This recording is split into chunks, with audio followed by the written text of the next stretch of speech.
Butan, ano po. Pag-aaral mga kapatid, walang masaktan sa atin, ah. Kasi tayo, nung hindi pa tayo tumanggap sa anak ng sa ating Panginoon Diyos, yung bang parang baliwala lang ang ginagawa natin, kumbaga parang walang nagsasabi sa iyo, ay Brad Vinsyo, hindi mo nagawain yan. Kumbaga na-enjoy natin yung gawain ng sanglibutan. Pero kung ikaw ay anak ng Diyos, ito ang marka na sinasabi.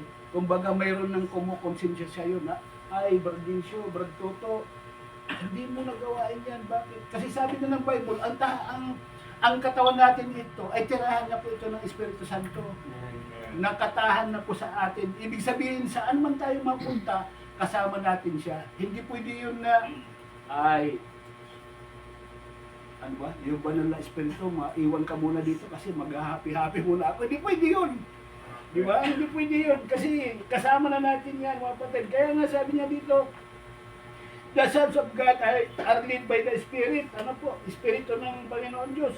Lahat ng taong tumanggap sa ating Panginoon Hesus ay pinanganak sa Espiritu. Ano po?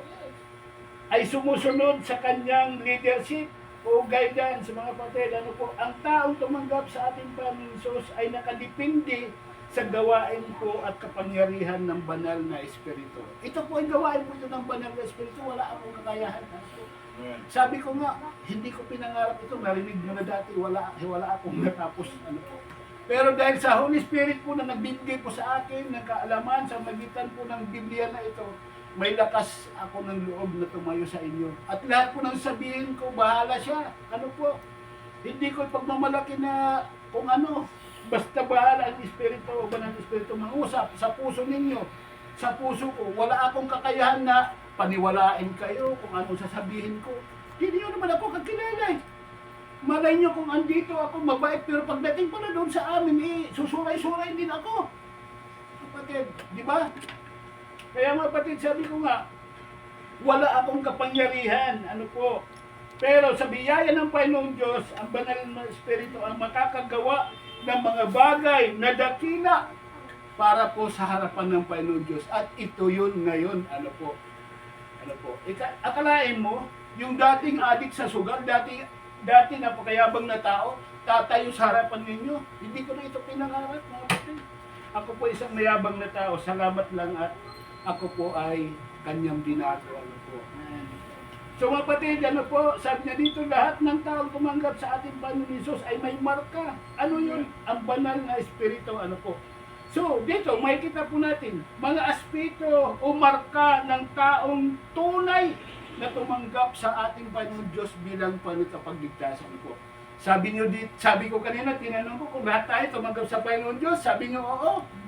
Ang tanong, kapatid, pag-aaral, walang sasama ang loob. Ang tanong, meron na bang pagbabago sa atin? Amen. Yun ang pinakamagandang tanong. Kayo po nakaalam niya at ang Panginoon Diyos. Kasi kung talagang kapatid, tayo ay tumanggap na sa Panginoon Diyos ng totoo. Ang sabi po ng Biblia, 2 Corinthians 5:17, mayroon ng pagbabago na makita sa atin. Yun ang aspeto na dapat makita sa atin o tanda na tayo po ay anak na ng Diyos. Ano po? Sa pagbabago, mga kapatid, marami ito, malawak ito. Hindi ito pwede yung kagaya sa akin. Adik ako sa sugal dati. Sa tungik, sino ba dito nung tutungik? Lahat tayo, di ba? Lahat tayo! At ako yung adik ako dati sa ganyan. Ano po? Oh. Hindi pwede sabihin ko na, ay ako binago na ako ng Panginoon Diyos. Hindi na ako nagtutungik. Pero nagiinom pa rin. O ngayon, halimbawa, dalawa ang nawala sa iyo, hindi ka na nagtutungik, hindi ka na nagsusugan. Ay, parehas lang yun, hindi ka na nagiinom. Pero yung mga ibang gawain na ayaw ng Panginoon Diyos, nandyan pa rin sa iyo. So, ibig sabihin, mga kapatid, wala pa rin po na bago sa ating buhay. Ano po? Kaya nga dito, sa pagbabago, mga kapatid, marami. Kasi number 1, sabi niya dito, yung appearance po natin. Ano yung appearance po natin? Dapat mabago. Ano po? Kung dati, okay na sa atin yung mga kapatid, pag-aaral, walang sama loob. Kung dati, lahat ba tayo dito nagpupunta ng simbahan, ng church? Lahat? Kayo dito lahat? ay purihin ang Panginoon Diyos. Ano po? Kasi bibihira ka makita ng mga tao ngayon. Kaya malaking blessing kay Brad Bong. Ano po? Bakit ko sinasabi? Kasi pagka mga anak ng Diyos, pwede mong pagkatiwalaan yan. Amen. Oh, pwede mong pagkatiwalaan yan. Bakit? Binago rin ng Panginoon Diyos yan eh. Oh, kaya sa appearance po natin, dati, sabi ko nga lahat tayo nang pupunta ng church, dati wala naman tayong pakialam, kahit ano lang isuot natin, pwede na. Pero ito po ang palatandaan na tayo ay binago na ng Panginoon Diyos sa una, sa pananamit po natin. Oh. Sa pananamit, dati sabi ko nga wala tayong pakialam, kahit ano isuot natin, okay lang. Pero ngayon, nandyan na ba ng Espiritu? Pero inirepresent mo na ang Panginoon Diyos sa buhay mo. Dapat kakitaan na talaga tayo ng pagbabago. Unang-una po dito yung pananamit po natin. Oh, paano na lang kung kami, mga lalaki, pupunta din kami sa church, nakabistida kami, tapos pag ganun-ganun kami, ano sasabihin nyo?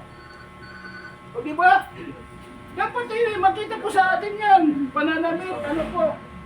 Pangalawa, yung pagkilos po natin. Nung wala pa ang Panginoon Diyos sa ating buhay, kung talagang ang galaw natin hindi kaaya-aya, bilang isang anak ng Diyos, kapatid, dapat ang pagkilos po natin ay talagang nagbago na. Oh, nagbago na dapat.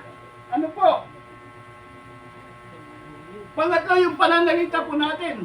Kung dati ang lumalabas sa ating bibig, ano po, ay panay mamahalin. Nung hindi mo pa tinanggap ang Panginoon Diyos, alam niyo ba, binaliktad ko lang yung mamahalin. Alam niyo ba ang kasagutan ng mamahalin? O, kung panay gano'n ang lumalabas sa ating bibig, baguhin na natin, manang-anak na tayo ng Diyos. O, nakakalungkot minsan. Mayroong kaibigan itong pastor natin. Inapasyal siya sa bahay, maagang-maaga yun, siguro mga alas 6, nagbibisikleta. Kaya ako naman, pagka-umaga kasi, ang nakaugalian ko na maaga ako nagising, nagwawalis ako doon sa harap ng bahay namin. Kasi talyer yung bahay namin ng mga sakyan na ginagawa. Mamaya dumating ito, kape tayo bro, oo, kape tayo, sabi ko. Mamaya, dumaan yung kilala ko rin kasi kasamaan ko rin dati sa trabaho. Mamaya kape tayo, pag pumunta, nakipang kami sa amin. Bawat salita niya na lumalabas sa kanyang bibig, palaging may mamahalin na lumalabas, ako'y kinikilabutan. Kasi bilang anak ng Diyos, parang hindi na maganda sa pangdinig mo yung makakarinig ka ng mga ganun sa klase ng salita, ano po. Kaya tayo, mapatid, bilang isang anak ng Diyos, kung dati parang bulaklak na lang ng bibig mo yung magsalita ng masasama, dapat ngayon mabago na yun, mga patid. Yung pananalita mo na panay mamahalin, palitan mo na yan. Panay kabutihan na dapat ang lalabas sa ating bibig. Kaayusan! Ano po? Kung dati, okay lang sa atin na yung bang, ito, okay lang ito kasi trabaho ito eh. Trabaho ito eh. Kumbaga, ito talagang kabuhayan. Pero kung sa bahay nyo, ganito naman, hindi naman trabaho, ay pambihira naman, mga patid, Kristiyano na tayo. Dapat maayos na yan, kalinisan, napaka-importante sa tao ang kalinisan. Bigla ko na tayo, sabi ko nga, kung dati wala tayong pag-alam sa ating sarili, gusgusin tayo, ngayon, anak ka na ng Diyos, mga patid, lahat dapat yan, nasa iyo yan. Ano po? Kalinisan. Ito ang pinaka-importante sa lahat. Kung paano natin pinapahalagahan ang libro na ito na siya kung bumago sa buhay mo at nagbago sa buhay ko. Ang nakalungkot minsan, ano po mga patid, ano po, pag kayong bulol. Pag kayong Bible natin naiwan, ito nga, pag-aaral, wala masaktan. Pag naiwan yan, ay hayaan mo, wala mag-i-interest yan kasi Bible yan, takot pa na sinawakan. Pero pag kayo cellphone naiwan, kahit nakauwi ka na, babalik ka kaagad, bakit? Yung natatawa, cellphone, importante, mapatid. Pero alam nyo, mapatid, kung mayroon man dapat importante o papahalagan natin sa buhay natin bilang isang mananampalataya, walang iba kundi ang salita ng Panginoon Diyos. Amen. Kasi dito tayo kumukuha ng lakas, dito po tayo nagpapatibayan sa ating panampalataya. Kaya kung meron man tayong importante na dapat mahalagahan, walang iba kundi ang salita ng Diyos. Amen. Hindi, sanay na sila sa akin kasi maraming business na ako na dito. Hindi pa naman, hindi nyo pa ba sinabi kay Brad Bong na huwag na ako papuntahin dito? Umalapit pa lang. Umalapit pa lang. Kapatid, pag ano ito, ano po, kumbaga, ang mensahe na ito, bagaman masakit, makapagbigay po ito ng encouragement sa ating mga isang mananampalataya. Kasi walang gamot sa nakakalimot, kundi yung magpaalala, di ba? Sa ating mga magulang, lahat tayo dito, mga magulang na, hindi yung very parents. Ibig sabihin may mga anak tayo, di ba? Paulit-ulit natin sinasabi sa ating mga anak, ito. Halos araw-araw, ito. Bakit? Paalala! Para hindi magkamali ang ating mga anak, ano po. Kaya ito, paalala din po ito sa atin bilang isang anak ng Diyos, ano po.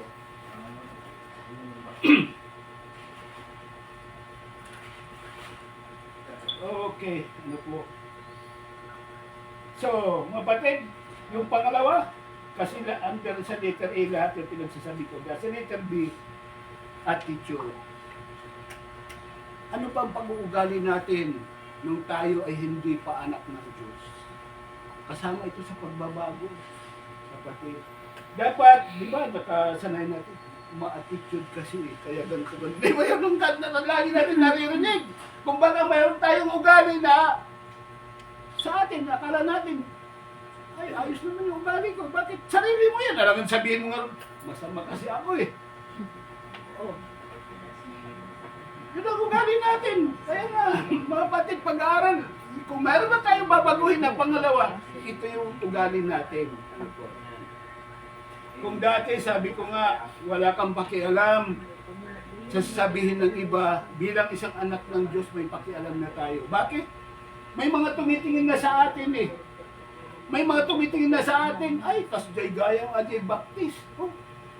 Ano na aming kukuhain na, awan miti na, nagbaliwan tibiyag na. Di ba? Dapat makita sa atin bilang isang anak ng Diyos na tayo ay talagang binago na. Para pagka, ay kumari, mabalinda ka din nga, imbitahan ka. Apay kumari. Anya ti ano man, ibit in. Mag-Ilocano kasi may baluktot. Nagsasanay lang po para masanay tayo, ano po. Kung hindi maganda ang ating attitude, kung hindi natin pinakitaan ng kapitbahay natin ng maganda, maniniwala ba? Makukumbinsi ba? Masakit na salita yung binitawan nitong kapatid natin na ito. Nung pumunta kami sa bahay nila, sabi niya, balasubas ka naman na tao. Yun ang tinitanggap ko, yung totoo naman eh. Pero kung walang nakita na pagbabago sa akin, palagay nyo, hanggang ngayon nandyan yan. Yung tao na ito nung una. Makita nyo para si April Buirihino yan. Nakasalamin na black, nakabalanggot. Tapos yung buntot niya dito sa likod, mahaba yan. Laging nakasando yan. Pag lumakad yan, mag-aalangan ka na nalapitan nito eh. Pero salamat may nakita siya pagbabago sa akin kahit hanggang ngayon nandyan. Amen. Yan ang sinasabi ko. Kung wala tayong magandang attitude sa ating kapwa kaibigan, makukumbinsi ba natin? Maniniwala ba sila sa atin na talagang binago